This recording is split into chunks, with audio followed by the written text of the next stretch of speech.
empezaron a ver sociedades en particular con el doctor Miguel. ¿Es así?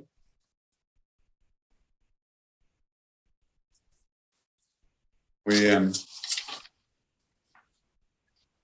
El estudio de las sociedades, la ley lo emprende ¿de qué modo? De la más sencilla hacia la más elaborada y complicada en cuanto a entender su estructura y funcionamiento. La más sencilla, podemos decir que si no es la más, es la más representativa, es la sociedad colectiva, y la sociedad más complicada en cuanto a su estructura, funcionamiento, mantenimiento, desarrollo, cantidad de órganos, requisitos, es la sociedad anónima. Es como cuando se habla de sociedades constituidas en extranjero, se habla de sociedades que tengan el máximo rigor legal. Bueno, se refiere a la sociedad anónima. La sociedad colectiva, como todas las sociedades, todos los tipos en particular, se definen por la responsabilidad que asumen sus integrantes por las obligaciones del ente. La definición, o lo primero que dice la ley, es establecer cómo es la responsabilidad de sus integrantes. Entonces, en el caso de la sociedad colectiva, los socios contraen responsabilidad subsidiaria, ilimitada y solidaria por las obligaciones sociales. Que sea subsidiaria significa que, en primer término, los acreedores van a tener que direccionar sus acciones contra el ente, contra la sociedad. Y solamente después de que hayan intimado la sociedad y que la sociedad no haya cumplido la obligación a su cargo, podrán accionar estos terceros acreedores contra sus integrantes. Por eso se habla de subsidiariedad, de responsabilidad subsidiaria, solidaria e ilimitada. Solidaria, por el concepto que ustedes manejan de obligaciones solidarias. Ilimitada porque no se limita a los bienes que compongan el patrimonio en la actualidad, por ejemplo, de los integrantes, sino aquellos que puedan incorporar en el futuro. Como en todos los casos, la denominación social se integra con las palabras sociedad colectiva o su abreviatura. Si actúa bajo una razón social, se va a formar con el nombre de alguno, algunos, o inclusive puede ser de todos los socios. Va a tener que contener la palabra y compañía o su abreviatura si en ella no figuran los nombres de todos los socios, como para saber que existen otros más allá de los mencionados. Bien, esto en cuanto a la denominación y a la responsabilidad. El contrato constitutivo de esta sociedad colectiva va a regular el régimen de la administración. En su defecto, es decir, en caso de que este contrato constitutivo nada diga al respecto, administrará cualquiera de los socios en forma indistinta. Si se va a encargar en el contrato constitutivo la administración a varios socios sin determinar cuáles son las funciones de cada uno de ellos, ni expresar que el uno no podrá actuar sin el otro, se entiende que pueden realizar actos en forma indistinta, actos de administración. En sentido contrario, tenemos la administración conjunta, que se da cuando se ha estipulado que nada puede hacer uno de los socios sin el otro. Es decir, ninguno de los socios podrá actuar en forma individual. El administrador, ya sea socio o no, porque puede administrar esta sociedad colectiva un socio o los socios o varios de ellos, o también terceros que no pertenezcan a la sociedad. Entonces, este administrador podrá ser removido por decisión de la mayoría en cualquier tiempo, en cualquier momento, sin invocación de causa. Porque se les ocurre.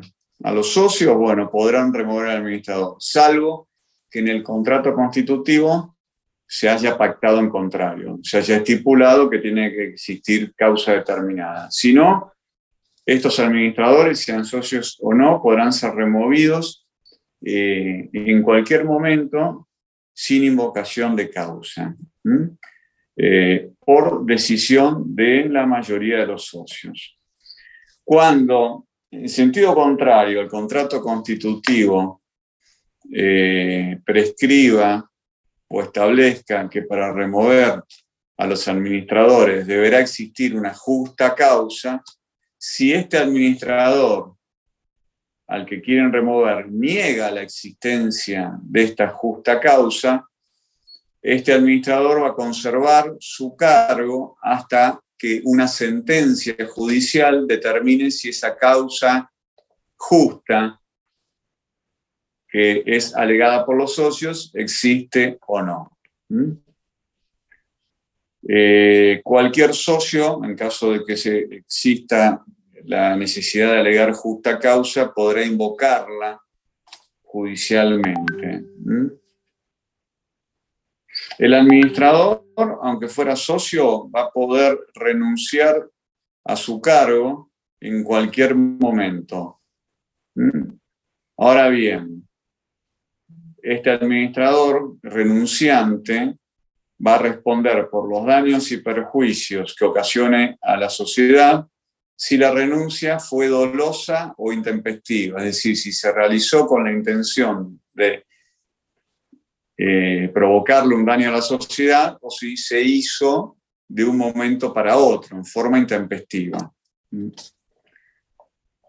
Con respecto a la modificación del contrato constitutivo, toda modificación, incluso la transferencia de la parte de un socio a otro socio, requiere el consentimiento de todos los socios, salvo pacto en contrario. Cuando hablamos de mayoría en la sociedad colectiva, se entiende como tal la mayoría absoluta de capital, excepto que el contrato constitutivo establezca un régimen distinto. ¿Puede realizar un socio actos en competencia con la sociedad? Un socio no puede realizar por cuenta propia o ajena actos que importen competir con la sociedad, salvo consentimiento expreso y unánime de los consocios. Expreso quiere decir que se pueda acreditar, por ejemplo, mediante acta, mediante una notificación notarial, mediante una carta de documento. Y unánime significa que el 100% de los socios tienen que otorgar esa autorización. La violación a esta prohibición autoriza la exclusión del socio. Y también, aparte de excluirlo, permite la incorporación de los beneficios que obtuvo el socio por estos actos en competencia con la sociedad y el resarcimiento de los daños. ¿Alguna duda con respecto a sociedad colectiva?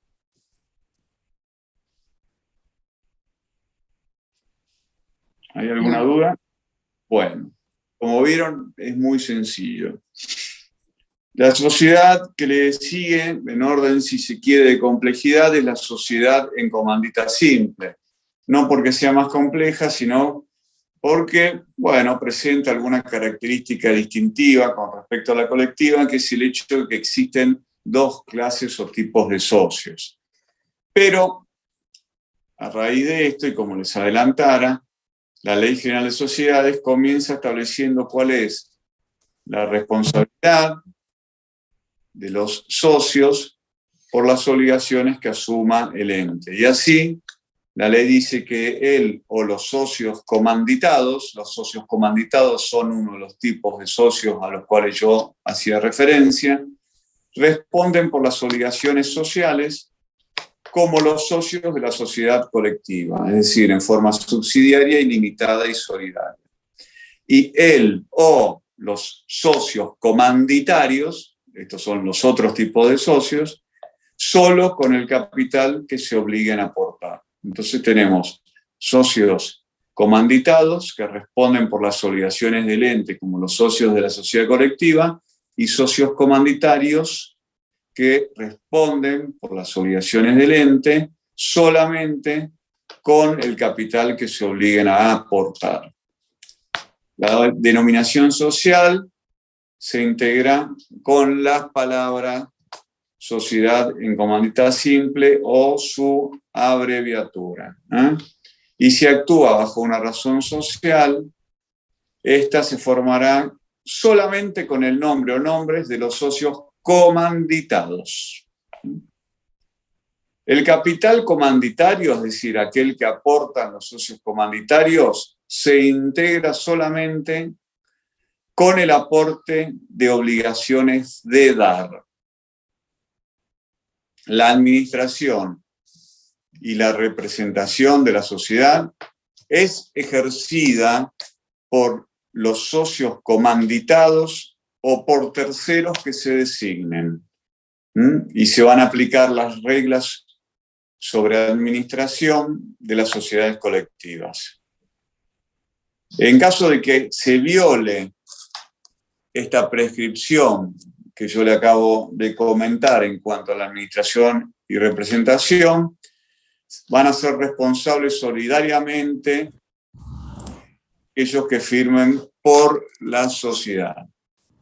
¿Por qué les parece que la ley permite solamente a los socios comanditados ejercer la administración y representación de la sociedad?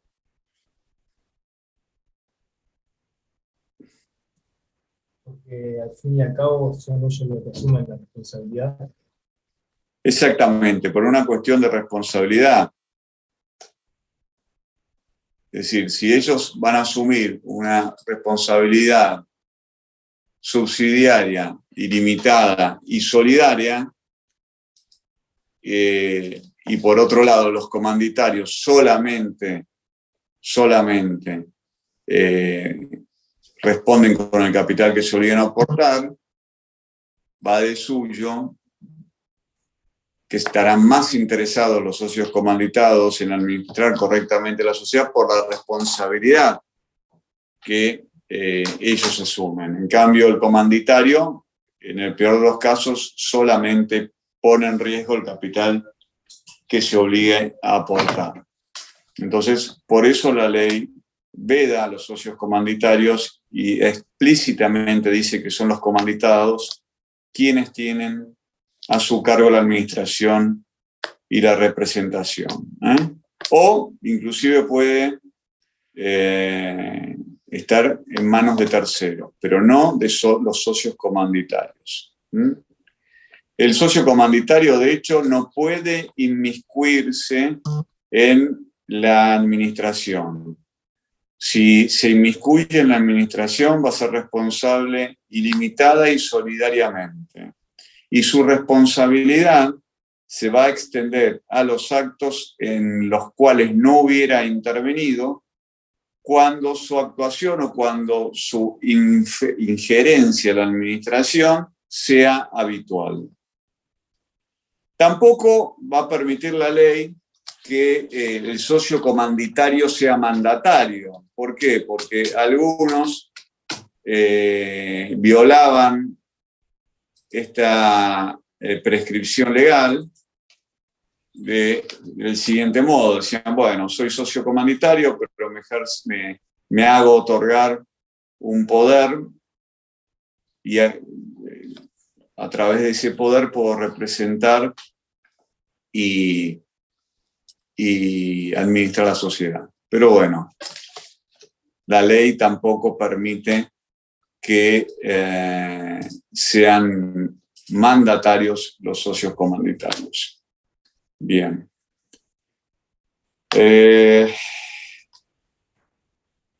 Si hay un socio comandatario que viole esta prescripción, como yo les decía, va a ser responsable en forma ilimitada y solidaria. Y si lo hace en forma habitual, no solamente será responsable en forma ilimitada y solidaria por las consecuencias del acto en el cual se inmiscuyó, sino en todos.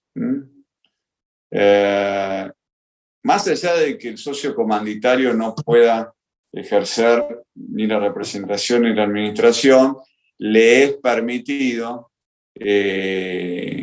examinar las cuentas y documentación de la sociedad, inspeccionar, vigilar, verificar, dar su opinión, dar su consejo. Para la adopción de las resoluciones sociales se aplica lo que ya vimos de la sociedad colectiva. Los socios comandatarios tienen voto en la consideración de los estados contables y para designar a los administradores. En caso de quiebra o muerte o incapacidad o inhabilitación de todos los socios comandatados, va a poder el socio comandatario realizar los actos urgentes que requiera la gestión de los negocios. Urgentes. Mientras tanto se regularice la situación. En este caso no va a incurrir en las responsabilidades que yo les mencionaba, ilimitadas y solidarias, pues se trata de actos urgentes. ¿Por qué? Porque los socios comandatarios están muertos o incapacitados o inhabilitados o quebrados. Bien.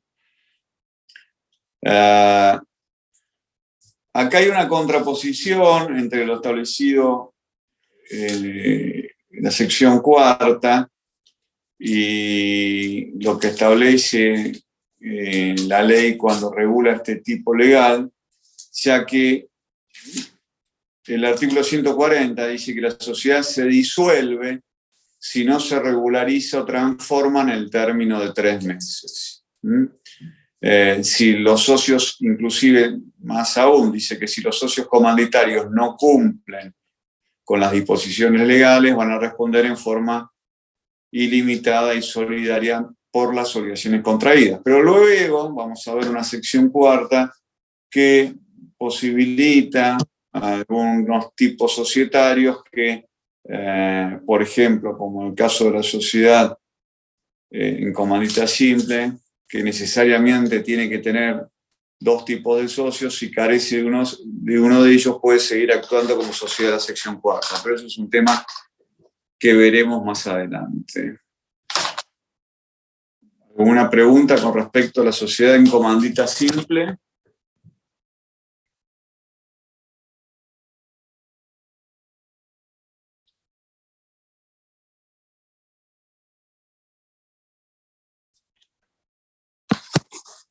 ¿Preguntas? No. Bien. Luego tenemos, bueno, estas sociedades que vimos son las que se llaman sociedades de personas o partes de interés, y son sociedades de personas en donde, como yo les había comentado, está muy presente ese elemento específico del acto de constitución que no está en el artículo primero, no está mencionado, que es el affectio societatis. ¿Y por qué les parece a ustedes que en estas sociedades de personas, como la sociedad colectiva y la sociedad en comandita simple, digo que este elemento affectio societatis está muy presente?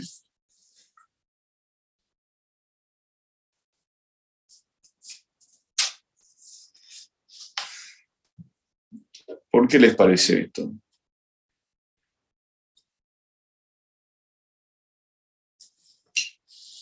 A tenor de lo que acabo. Porque, por ejemplo, si responden solidariamente con su patrimonio, tiene mayor interés que le vaya bien. Aparte, yo voy a tener que tener, en caso de formar parte de este tipo de sociedades, mucho cuidado al elegir a mis socios, porque si todos vamos a tener una responsabilidad subsidiaria, ilimitada y solidaria, es de esperar que me preocupe por la solvencia de mis consocios, por su trayectoria comercial, por su actuación en el mundo de los negocios, por su honestidad. Entonces, ese elemento personal está muy patente en este tipo de sociedades. Después, en las sociedades de capital, donde el elemento capital es fundamental, el affectio societatis prácticamente no existe, pues si yo formo parte de una sociedad anónima, solamente me interesa el aporte de capital, e inclusive en algunos casos de algunas sociedades, sobre todo las sociedades abiertas, aquellas que cotizan en bolsa, ni siquiera los voy a conocer a los otros consocios. Bien. Luego tenemos la sociedad de capital e industria. Acá tenemos también dos tipos de socios en la sociedad de capital e industria. Tenemos por un lado los socios capitalistas que responden de los resultados de las obligaciones sociales, como los socios de la sociedad colectiva. Quienes aportan exclusivamente su industria responden hasta la concurrencia de las ganancias no percibidas. Responden hasta la concurrencia de las ganancias no percibidas. Es decir, lo que ponen en riesgo es aquello que aún no han percibido, pero que les corresponde. En cambio, los socios capitalistas responden como los socios de la sociedad colectiva. La denominación social también se va a integrar con las palabras sociedad colectiva, sociedad de capital e industria, o su abreviatura.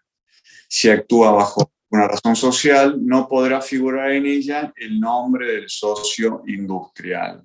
Acá también se hace una exclusión. La representación y administración de la sociedad puede ser ejercida por cualquiera de los socios. El contrato va a tener que determinar la parte del socio industrial en los beneficios sociales.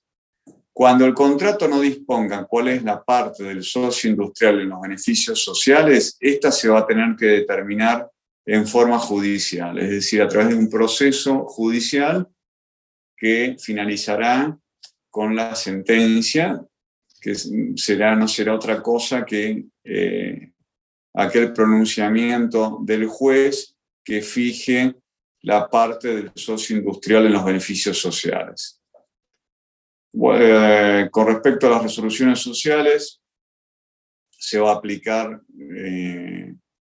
aquello que vimos con respecto a los dos tipos anteriores, y se va a computar a los efectos del voto como capital del socio industrial el del capitalista con menor aporte. Es decir, ese socio industrial que aporta a su industria, al momento de considerar qué porcentaje sobre el total tendrá en la toma de decisiones, se lo va a computar como el del socio industrial, como el del socio capitalista con menor aporte. En caso de que muera o se vuelva incapaz o lo inhabiliten al socio administrador, se va a aplicar lo que les comenté con respecto a la sociedad en comandita simple.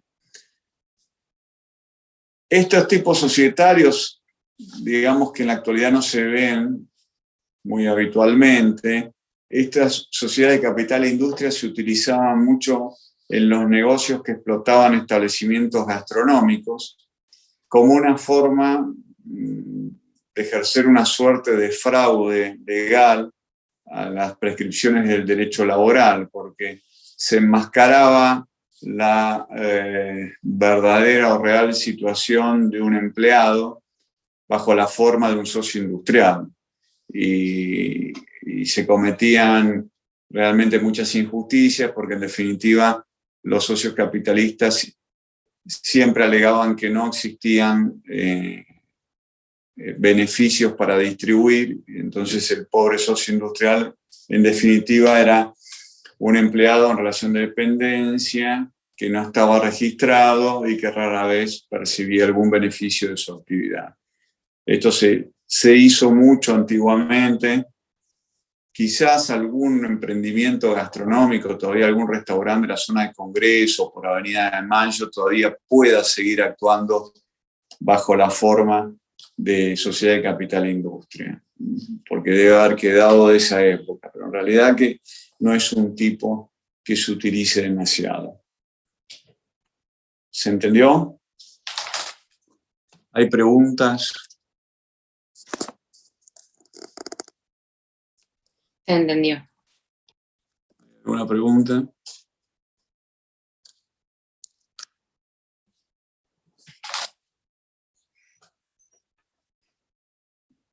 Bueno. Ahora vamos a avanzar sobre el estudio de un tipo societario que es considerado como un tipo mixto porque tiene características de las sociedades de personas que acabamos de ver y también tiene características propias de las sociedades de capital. Entonces se dice que es un tipo mixto. Esta es la sociedad de responsabilidad limitada, a la que nos vamos a referir en forma indistinta también como SRL, conforme las siglas. Las sociedades de responsabilidad limitada se caracterizan porque su capital se divide en cuotas y los socios limitan su responsabilidad a la integración de las cuotas que suscriban o que adquieran. Tiene un número máximo de socios, la sociedad de responsabilidad limitada, que es de 50. La denominación social puede incluir el nombre de uno o más socios y debe contener la indicación Sociedad de Responsabilidad Limitada. Su abreviatura o la sigla que les comenté al principio, SRL. Las cuotas sociales van a tener igual valor, el que va a ser de 10 pesos o sus múltiplos. El capital debe suscribirse en forma íntegra al momento de la constitución de la sociedad. Los aportes en dinero deben integrarse en un 25% como mínimo y completarse en un plazo máximo de 2 años. Los aportes en especie deben integrarse totalmente. Es decir, si yo aporto, por ejemplo, un inmueble, debo integrarlo totalmente, por supuesto, al momento de la constitución. Y su valor se va a justificar de acuerdo a si es un bien que tiene un valor de mercado, se asignará ese, y si no, se puede asignar ese valor a través del que determinen uno o más peritos que sean designados por el juez. En ese caso, la evaluación de los valores en especie será judicial. Los socios garantizan solidaria e ilimitadamente a los terceros la integración de los aportes. Entonces, fíjense ahí, aparece la primera característica que la puede emparentar con las sociedades de personas. Es decir, ¿por qué? Porque hay, en algún punto, una responsabilidad solidaria e ilimitada con respecto a la integración de los aportes de los demás consocios. Luego, y con respecto a los aportes en especie, en los que hay que tener particular cuidado, ¿por qué? Porque yo puedo aportar, por ejemplo, un inmueble de 10 metros cuadrados y decir que vale $600.000. Entonces, con eso, lo que voy a hacer es generar un capital ficticio. Entonces, lo que quiere la ley es que no sucedan situaciones como la que acabo de describir. Entonces, lo que nos dice es que la sobrevaluación de los aportes en especie al momento de la constitución o luego cuando se aumente el capital va a ser solidaria y limitadamente responsables a los socios frente a los terceros. Entonces, acá también aparece un elemento propio de las sociedades de personas. Entonces, este plazo por el cual permanece esta posibilidad de que se impugne el aporte y se genere esta responsabilidad ilimitada y solidaria es de 5 años. La garantía, en el caso de que ceda una persona sus cuotas, si el socio puede ceder sus cuotas, entonces esta garantía va a subsistir por las obligaciones contraídas hasta el momento de la inscripción. El adquirente también garantiza los aportes, con lo cual también acá encontramos un elemento propio de las sociedades de personas. El cedente que no haya completado inclusive la integración de las cuotas está obligado en forma solidaria con el cesionario por la integración que es debida. Otro elemento de las sociedades de personas. La sociedad no puede demandarle el pago sin previa interpelación al socio moroso. Entonces, fíjense todas estas características que yo les comenté que la emparentan con las sociedades de personas. Más allá de eso, lo que hace que esté también cerca de una sociedad de capital es el hecho de que la responsabilidad de los socios se limita a la integración de las cuotas que suscriban o adquieran. Entonces, eso hace que también tenga características propias de las sociedades de capital. ¿Hay alguna otra pregunta?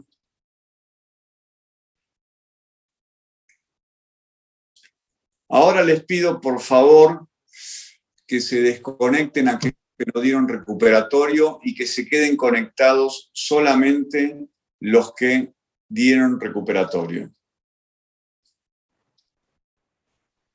Después nos Vamos a hacer una cosa. ¿Cómo?